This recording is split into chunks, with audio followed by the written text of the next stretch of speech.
Bismillahirrahmanirrahim. Assalamu alaikum, dear learners. This is your English language instructor, Dr. Nurul Huda.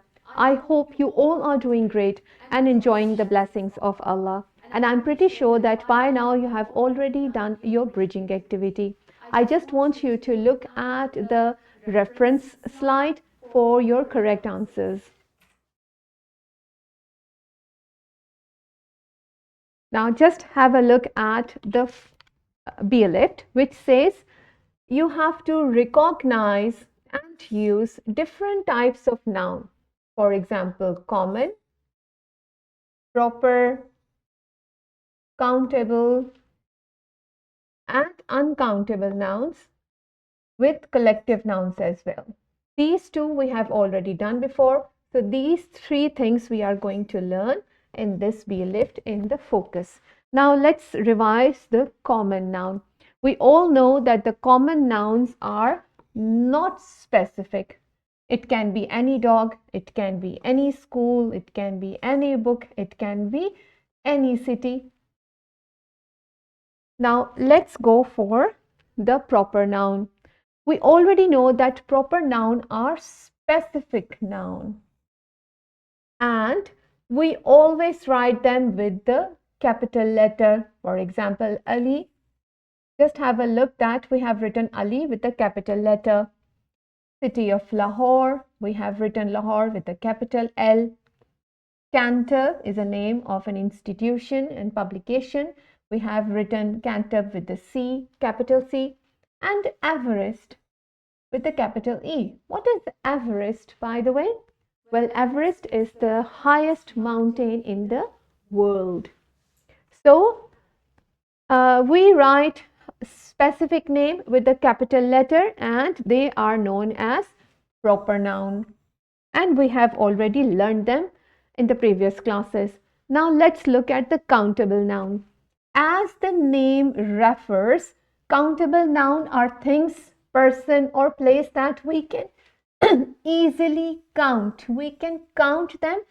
That's why they are called countable nouns.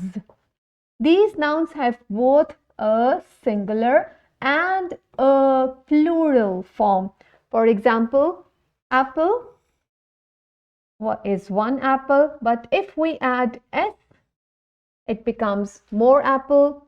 This is car, but if we add s, it becomes two or more cars. So when the things which we can count are called countable nouns, and yes, they can be common as well. Now let's look at uncountable nouns. As the name refers, uncountable nouns are those nouns which we cannot count just because of the sheer quantity. For example, water, of course we can't count it. Rice, nobody can count the grains of rice. Of course, milk, nobody can do that. And sand, and the list goes on. For example, stars and hair and so on. So, uncountable nouns which we cannot count, and these are the example. Let's read these things first. We can say a glass of water or a bag of rice, but we cannot count them individually. Now let's look at the collective nouns. What is collective noun? Collective noun is a word that refers to a group. Whenever something there in group, the name of the group changes according to the people, animal or things. For example, team. What is a team? Team is a collective noun because it refers to group of players. So a group of players has a special noun called team. Now what is a flock? Flock is the collective noun because it refers to a group of birds. When there is a group of birds, we give it a special name which is called a flock. Same goes for the army. Army is not a common noun. This is a collective noun. Flock we have already read. that a group of birds is called flock. Staff, a group of people working in a formal setting. Bunch, a group of flowers. Herd, a group of animal. And family, all of the family members together is called family, which is a collective noun. Now, to check your understanding of the focus, we have given a formative check in the B-LIFT of your book, which you can do it with the help of your teacher.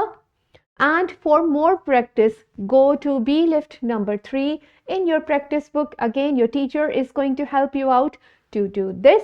But right underneath, there is a homework which you have to do it at home with the help of your parents. I hope you have learned new things today. See you again in the next B-LIFT. Till then, bye-bye. Allah Hafiz.